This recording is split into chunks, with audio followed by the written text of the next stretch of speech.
However, the expert in taking the pulse of the corporate market is probably one of our longest and loyal speakers, and that is the president of DT Global Business Consulting, Danny Thorniley, who will be speaking on the business outlook.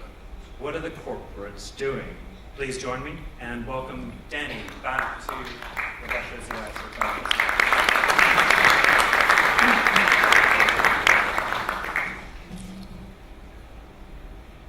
Thank you very much, Jonathan, and I think it's my fifth or sixth year together, and I get casual.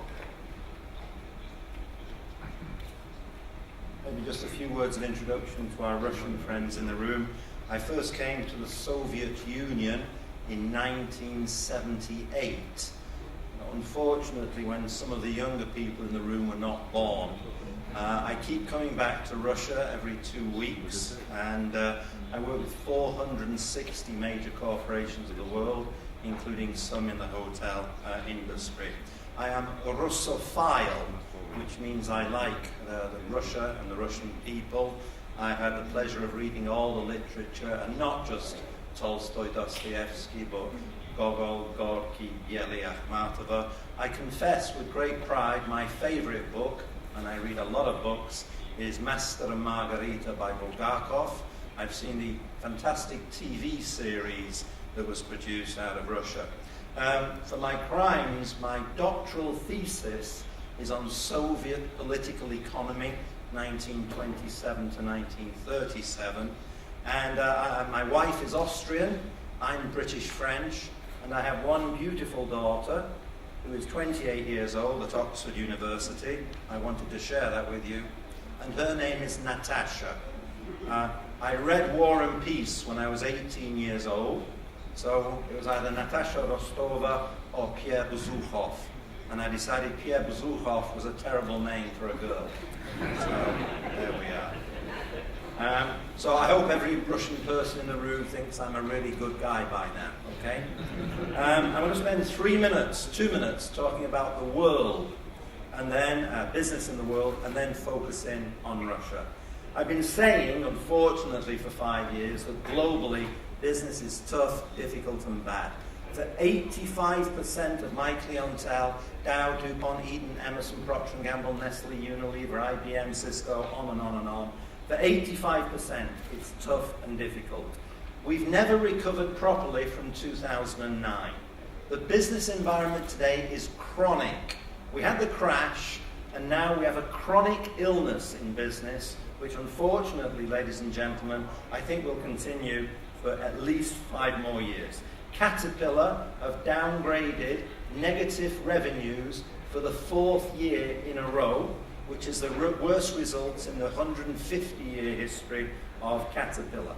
At the start of every year in January, by the way, human beings, we're wonderful, but we have one great strength and one great weakness: hope.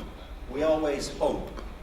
At the start of every year since 2009, 10, 11, 12, 13, 14, 15, January, GDP growth is going to be better. It's going to be okay. And every year of those 6 years, it's been downgraded through the year 4 times. In September, again, the IMF downgraded global growth again this year. And next year's global growth doesn't look much better than this year. The world is struggling. The Eurozone is very comme ci, comme ça. Russia, Ukraine are having struggles. Turkey is very good, but not as good as it was. China is a lot slower than it used to be. I think many global corporations are also thinking, what do we do with our emerging market portfolio? You've been looking at this for 2 years because they've not been performing as well as they used to. I think many companies now will take a fresh look at China. That's not to say, hey, we pull out of China, but it is to say, have we put too much focus on the Chinese market? I think for half my clientele, the answer might be yes, somewhat. And I think people will take or put less money in China in the future and try and reinvest and diversify a little more into other markets of the world. That could include Russia, by the way, as I'll explain in a few moments. A part of the world that's doing not badly, of course, Central Europe. Hungary, Poland, Czech, Slovakia, Romania, sort of in the proximity of Russia, those markets economically and business-wise are doing very well. But just a few quotations globally from my clients, different sectors. Danny, we've never had an easy year since 2007. Everything we do is harder. It's like walking through mud for the last 5 years. And I met a dear friend of mine in a hotel in London by accident 2 weeks ago. He's president of international business for one of the top 10 companies in the United States. He said, we talked about families most of the time, thank God, but when we talked about business, he said, Danny, everything is bad everywhere. Now, okay, that maybe is over-exaggerated, over the top. There are chinks of light, and I will look at how to find some growth as well. But quickly, and this documentation is available to you, my global papers and so forth, I'm going to give you 5 or 6 reasons in 90 seconds why 85% of my clients are struggling, and I think why everybody in this room, you're not doing better than you could be doing. So if you are doing well, congratulations. If you are doing well, you are in a small minority, and I'll explain to you now why others are not doing so well. And I'll have to be very brief. I'm not sure if we have too many bankers in the room. If you are in the room, you're an exception. But the banks are the centre of all evil in the universe. I hope that wasn't too excellent. Thank you. Remember, that gentleman is not a banker. Or maybe you're bluffing. I don't know.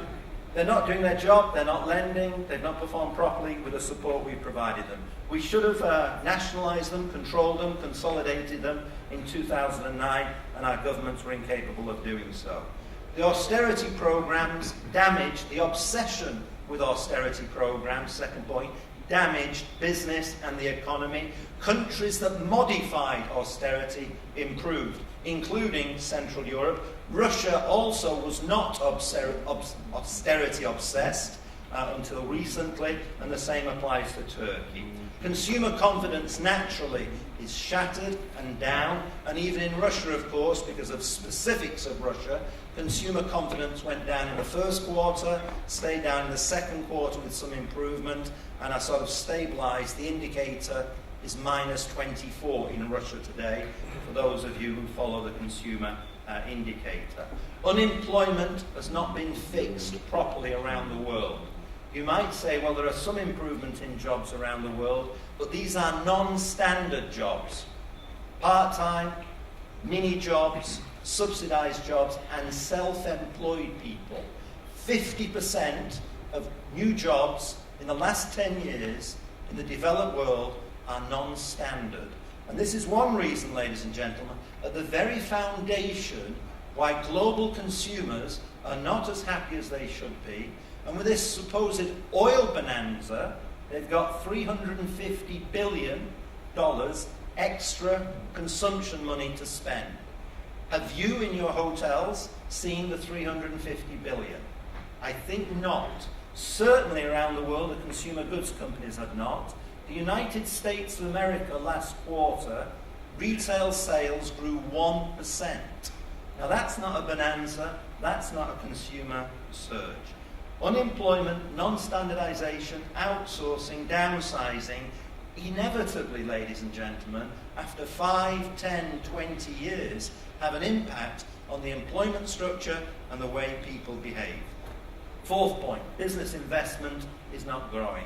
Since 2009, the corporate world, as I say, has never recovered. With the lower oil price this year, and this affects Russia, almost $1 trillion less global investment this year in energy and mining, in addition to a weak investment environment for infrastructure everywhere. Fifth point, global trade. Before the crisis, global trade was four times GDP. Last year, it was 1.2 times GDP. This year, it's half GDP. Trade is not growing around the world, very much, of course, dependent on China. Trade affects investment, industrial output, employment, consumer confidence, we won't go to a hotel next week. The sixth point is foreign currency. This has been happening for 2 years. The ruble has been sucked into it. Federal Reserve, US interest rates, massive uncertainty and volatility. My clients in Russia, as I will tell you in a few seconds, are hoping next year for more stability in the oil price and ruble. Fingers crossed. And it's a rational thing to say because 215 has been very volatile for oil and the ruble. But, ladies and gentlemen, I hope and trust it will be less volatile next year. However, when Janet Yellen raises rates or not in America in December, or raises them or not in March, the global markets will shake and wobble. Currencies in all the emerging markets will shake and wobble, and the ruble will wobble as well.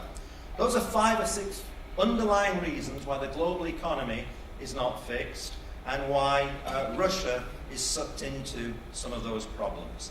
And I'll come to Mother Russia now and give you a feel. By the way, the world is tough. In some ways that does help my executives operating in Russia. If your global CEO says, God damn it, why the hell are we doing business in Russia? I've never liked Russia. Why don't we pull out everything, close all the offices, sell the assets, get rid of the people, and bring everything back to Cincinnati? God bless America. America's doing quite well. We can work with the dollar. What's wrong with that? By the way, it's quite persuasive, isn't it? No, seriously. The whole point is, ladies and gentlemen, if you want to take everything out of Russia seriously, where is the glory market that you put it to? China, as I said before. Turkey, it's not as great as it was. Africa was sexy 18 months ago, but with oil prices less low. You're going to put it into Brazil, Argentina, Latin America in general. The point is, ladies and gentlemen, because the world is tough, for Russia now, when you're reassessing it, it is very difficult for your enemies outside, in your company. By the way, of course, nearly all your enemies are in your own company. That goes without saying. And they're trying to take things from you in your territory. But the good thing for people operating in Russia now is there is no paradise market out there for you to transfer. I think also I enjoy saying this. I'm seeing it in the business world now in Russia. I've seen it in Russia before. But the worst thing that can happen to you is you get a phone call from global headquarters. You're the manager for Russia, CIS or CE. And global headquarters say, Ivan, John, Sandra, hey, we've seen your problem, yeah? You've missed the third reforecast for the 5-year plan for business by 0.2%. But don't worry. Headquarters say, don't worry. And then they say the most frightening words and most horrible words you will hear in your professional career. This is, Arkansas or Munich or London phoning you. And they say, look, we've seen your problem, but don't worry. We're going to come to help you.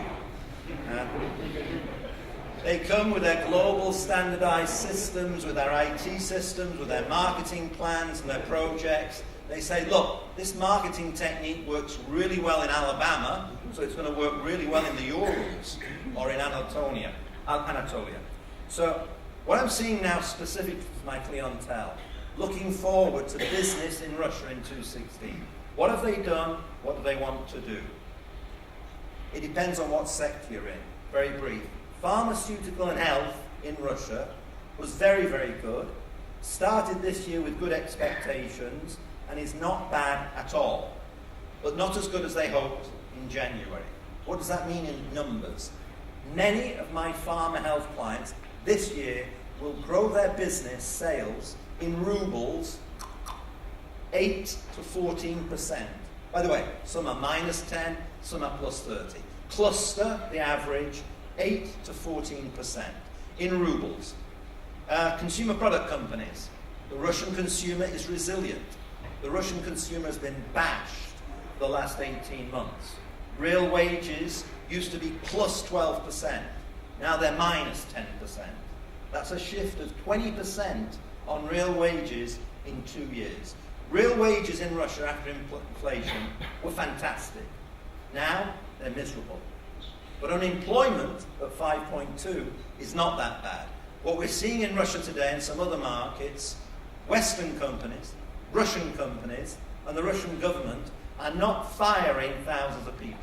What they are saying is, we're going to keep your salaries bloody tight, probably below inflation, and you may work fewer hours as well. That's the trade-off. And we're seeing that across the economy, and that's clear. Last year, this year, and probably into next year. That's where we stand today. The toughest sector is business to business, engineering, chemicals, automotive, IT. Many numbers are +5 in rubles, but flat, -10, -20, -40 in rubles. I have one IT company that I don't want to name, they're -75 in rubles. By the way, for the pharmaceutical sector and the industrial sector, selling to the Russian federal government is hard work. That's where it's been tough. Budgets are being cut. In pharmaceuticals, selling to the small private health sector is not bad or good. And OTC in the apotheker, retail pharma, is not bad, quite good. Which again shows the resilience of the Russian consumer, who's taking things out of their savings, but I think their savings are getting limited and limited as time goes by.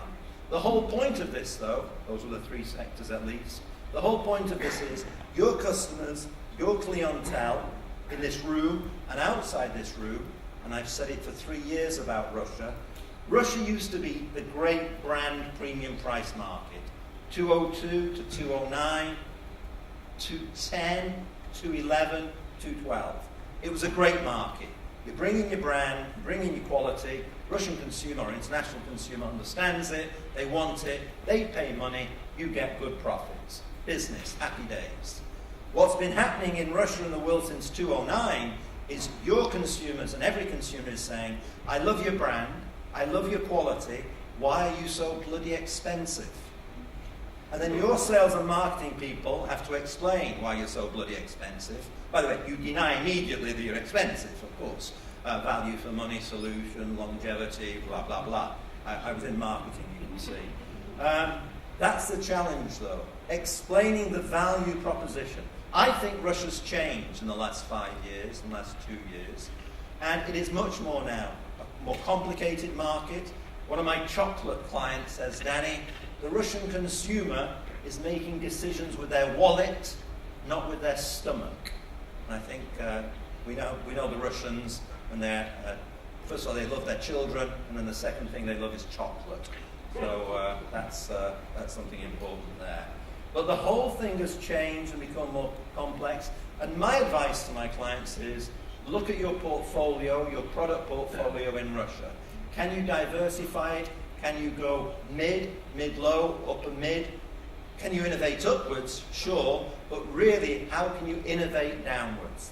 This is happening in Russia, and it's happening in every emerging market of the world, and it's absolutely, I think, a key. I think Russia is interesting still for the next 3, 4, 5 years, because you can mix. There's still some premium and brand left in Russia, for sure. But there's a lot of mid-low, affordable innovation.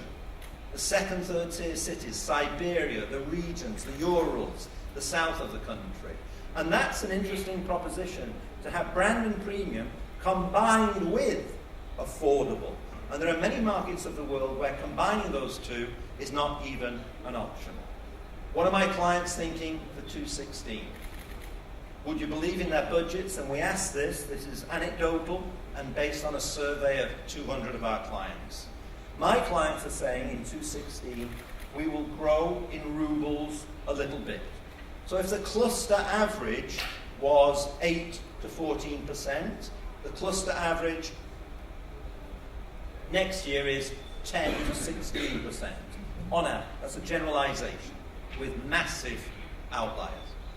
But ladies and gentlemen, what is very interesting is what my clients think will happen in dollars and euros. In dollars and euros this year, 25% are making growth in sales in dollars. 75% of my clients are flat or negative, obviously, in dollars and euros.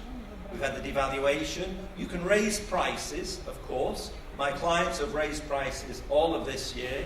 They're still raising prices in September. A quarter of my clients will still raise prices going up into Christmas from now. But there's hardly anybody who can compensate with price increases for the devaluation and inflation. That's clear.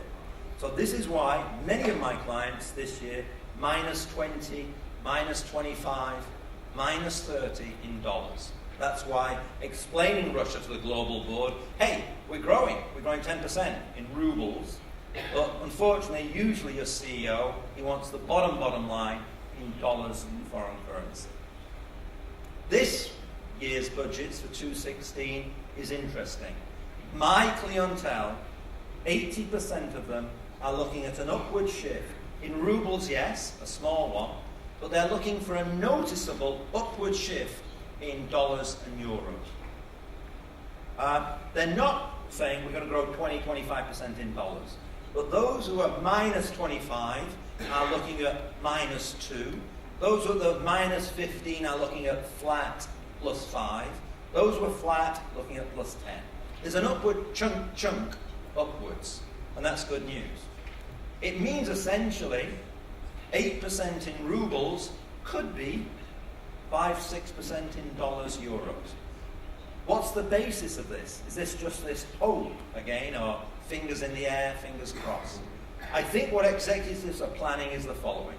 As I said before, we hope and trust less volatility on the oil price. The consensus for oil this year, average, is $53 a barrel. Work that out, it sounds plausible as an average for this year. The consensus for next year is $58 a barrel. By the way, the consensus can be wrong, unfortunately. If oil is 58, 60, 61 next year as an average, you know and I know for Russia that's not bad. It means the economy doesn't boom, but it's not bad. It means your businesses don't boom, but it's not bad. It also means, yes, if oil is at 55 to 62 next year, the ruble, all other things being equal, will bounce around not far from where it is now. 69 to 75 to the euro, 62 to 68 to the dollar. Which, by the way, ladies and gentlemen, when we ask our clients what you think the exchange rate will be, Christmas Day next year, those are broadly the numbers they're giving. So that's the fit. Companies think oil will stabilize, the ruble will stabilize, and our business in FX will get better. That's what companies are planning and thinking. You know and I know, that sounds great. We also all know that the risks are on the downside too. A few more points, ladies and gentlemen. Russia. We know the bad news and the tough news based on the oil price, perception of what happens in eastern Ukraine, sanctions, US interest rates, and China. By the way, China is the oil price. So those are the 5 factors that drive the Russian economy and drive your businesses moving forward. There are many difficult and tough things to say about Russia, but we ask our clientele in a different survey, what's your priority market in CIMEA, Central Europe, Middle East and Africa? It's 140 countries. What's your business priority market for the next 3 years? It's a multiple choice question. You can answer 3 countries, so it's over 100%. But let me give you the numbers just quickly. This is CIMEA. Russia is number 1 priority market. 79% say number 1. The next market is Poland. 44%. Ladies and gentlemen, 80% to 44%. And the third market is Turkey at 27%, then Abu Dhabi, Dubai, and so on. But that is very striking to me. That survey, by the way, was taken in July. We do it twice a year. And I think it's very insightful of what's going on in the market. Just for time reasons, I'll say a few words about what I think are some priorities of business, and then finish off with some investment trends, which I think you'll find interesting. Key to business is localization in Russia. I'm talking about not so much the hospitality industry, but also the hospitality industry. My clients say you need to be localized if you're going to grow your business in Russia in the next 5-10 years. Diversify. If you've got a broad portfolio of products and services, it's great. Being a conglomerate, diversified as much as possible is a success. Where do you source from? You want to source from places which will make the Russian government happy, and then also that might coincide with keeping your costs down by sourcing in China, Asia, and even within Russia as well. Brand or value, I've talked about that. It's not as straightforward as it used to be. Volume or price. My clients want to raise their volume of business. Gilles Morel, who runs Mars, Public Information, says, Danny, our business in Russia should be volume, volume, volume. Patrick Aganyan, who runs Anofia Ventis, he's now in Istanbul, Patrick says it should be price, price, price. Ladies and gentlemen, it's a debate, it's a discussion. What products are you in? What niche? What market share? And the key is market share. I've not used the word market share yet in this speech. I'll just say market share, market share, market share. I've said it 4 times now. It's the most important thing about business in Russia today, and the other emerging markets and your other markets. I don't think global economy and global business will do anybody sitting in this room any big favours for the next 5 years. The key to success for 90% of businesses is market share. Sustainable market share, getting it now and keeping it. So that's the debate on price volume. One point about Mars, by the way, before I move into investments to finish off. Gilles Morel has said in March this year, and what I'm going to say now is rather, I think, fascinating. Gilles said, our business in Russia used to be the volume of France and Germany combined. Wow. He says, now, Danny, it's collapsed, and it's the volume of France. Ladies and gentlemen, wow. Just put that sentence into your head and keep it. It used to be so massive, it's collapsed, and now it's the size of France. So that shows you how important it is for many consumer goods markets. Finishing off, investment trends. I asked a new question to my clientele in the autumn, and I got a surprising result. We asked them, will you make new investment in Russia in 2016 in manufacturing, logistics, or warehousing? So not just marketing and sales. This is physical investment, new, in Russia in 2016. When we sent out the survey, I had an idea what the number would be. I thought it would be about 13.67%. That was my estimate. The number came in 26%. 26% of my clients in a confidential survey plan new investment in manufacturing, logistics, and warehousing in Russia. By the way, the biggest distribution warehouse in the world, the deal was signed in Moscow in December last year by the French company Leroy Merlin. 20% of pharma companies are planning new investment, 12% of B2B, so that's a tougher sector, as I told you, and 34% of consumer product companies.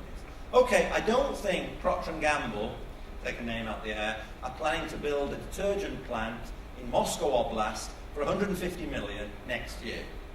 But I do guess that Nestle, Unilever, Danone, and those companies do plan more warehousing in the Urals or in Rostov or in the Moscow Oblast outside.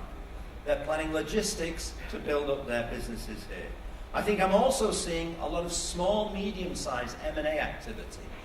M&A activity, I think if you look at Euro money, M&A activity in Russia, come on, got insane, yeah? Well, no. There's a lot of stuff going on under the radar. 10, 15, 25, 30 million. Austrian companies, German companies, mid-sized companies, family-owned companies. That's critical. If you're a family-owned company, you can go against the trend and you can look for the future long-term. If you're into Galactica of Alabama, you've got to have quarterly results, weekly results, hourly results for Wall Street. So I think family companies coming into Russia is a sign of something positive. In closing off, one little story. One of my clients, can't name them, they're almost finalizing an acquisition in the pharmaceutical and health sector. It's not a big one, 20, 30 million or something like that.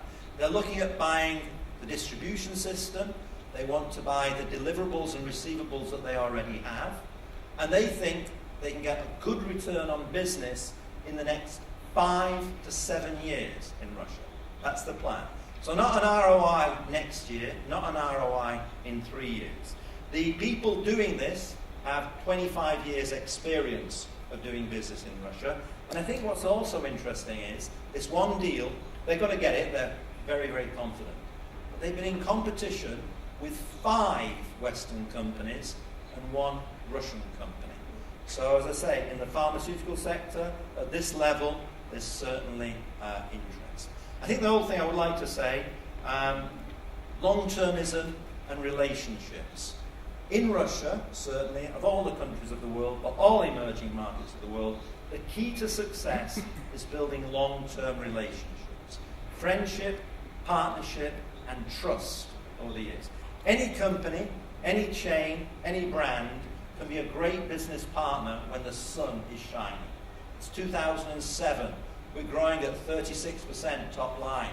Bonanza times. Hey, you want to do a deal? I want to do a deal. You're my friend, I'm your friend. But the key to success in business is how do you behave when when the sun is not shining? And my last comment, I'm like a lawyer, I have 5 last comments. I want to finish with a compliment, please, to our Russian friends. Wait, this is a compliment. Russians, of course, we all know, are like elephants. They never forget. If you do something bad to them, they never forget. And if you do something good to them, they never forget. I've got many Russian friends. I never forget. They never forget. Thank you. It's your doprovo.